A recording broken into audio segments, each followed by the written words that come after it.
Hey, what's up everybody? I'm Tony from Tony's Professional Touch, based out of San Bernardino, California. And today we're going to be talking about some of the biggest mistakes I've made. So let's get right into it.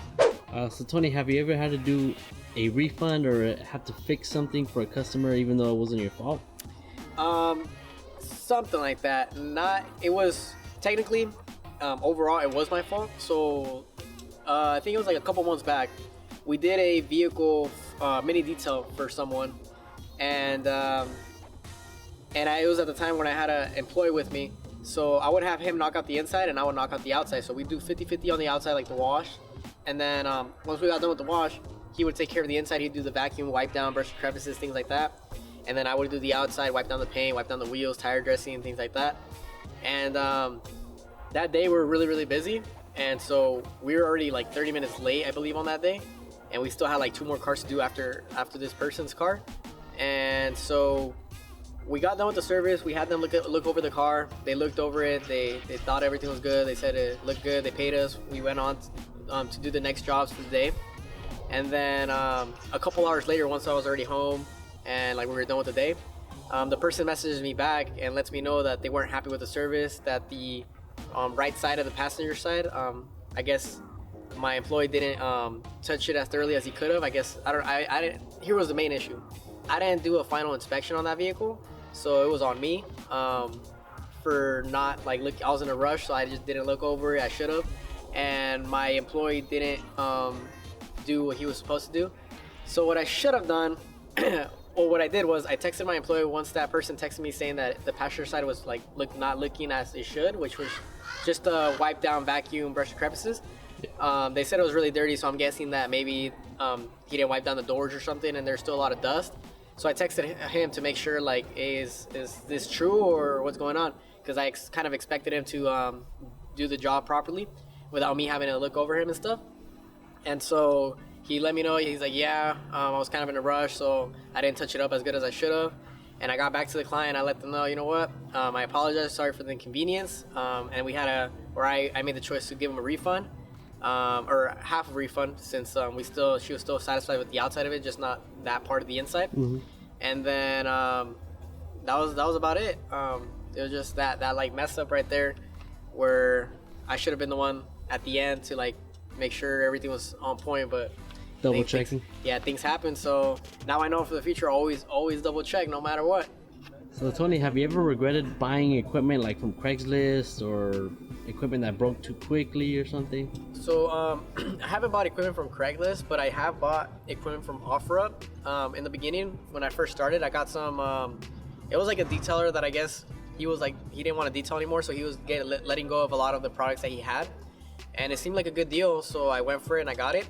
But after a while, I realized that all the products that I had been sold, they're like not the greatest. It was a lot of like chemical guy stuff, and like off-brand stuff, Amazon stuff, and so it wasn't like the best stuff. But honestly, I just think it was like kind of like a waste of money. Looking at it from now to back then, I wouldn't have spent my money on that stuff. I'll just kind of save up for like the better stuff, for the good stuff. What lesson did you learn from like buying all that stuff, I guess? I learned not to buy the cheap stuff, and also make sure that when you are buying like detailing products that are used or something, make sure that they're good, they're not expired. If you're buying equipment wise, you better make sure that stuff works and see if it has any warranties or something. Especially, and if it doesn't have warranties, make sure that you get a big discount price off of that equipment, because if anything goes wrong and you spend a hefty amount of money, what are you gonna do? Yeah. You gotta like rebuild it or something, fix it up. It's just a waste of money right there. So Tony, do you still use the same chemicals that you used when you first started, or have you changed them? For the most part, there's only like probably 1 or 2 products that we still use from like when we first started, but for the most part, everything has been like replaced with new stuff. And then we kind of just like, as you go, once you get more experience, once you work with more products and try a bunch of things out, you'll realize what you prefer and what works best for you and the type of results you're trying to get. So which ones did you used to use? We would try out, well, here's the thing.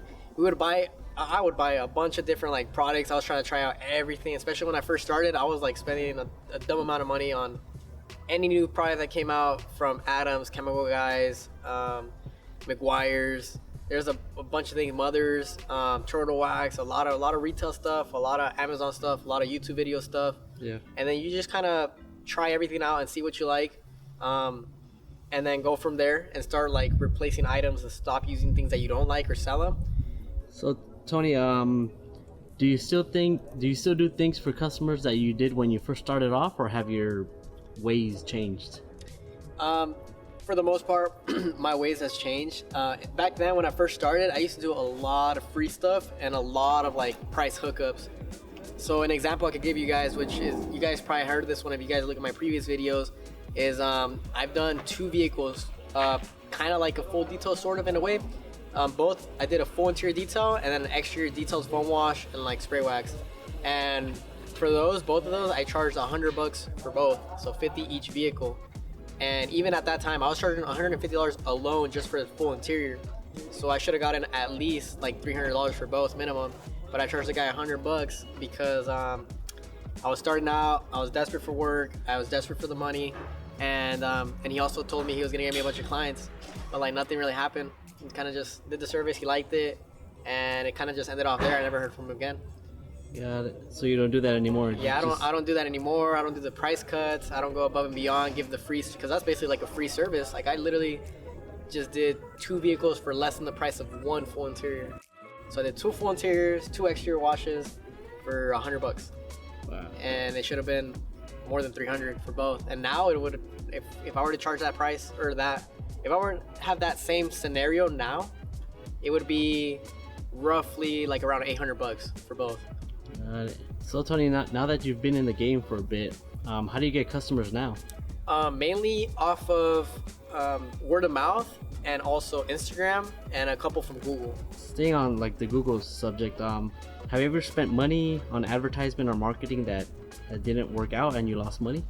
Yeah, so I've spent money on Google and Instagram, and Instagram works pretty well for us, but Google didn't really work out too well for us. Now, here's the thing. Google does work for a lot of businesses, but you have to answer your calls, and that's like one thing that I don't really do too well. So since I'm not a big person on phone calls, it didn't work out for me because I spent like around $1,000 for the month, and I got a bunch of like calls coming in, but since I wouldn't answer them, I wasn't closing anything in, so I got no job bookings off of Google. So Tony, if you could go back, how would you start your detailing business? If I could do it all over again, I would drop out of high school. So when I started, it was summer, like sophomore year, summertime. So I was about to go be a junior, and I would drop out of high school. I would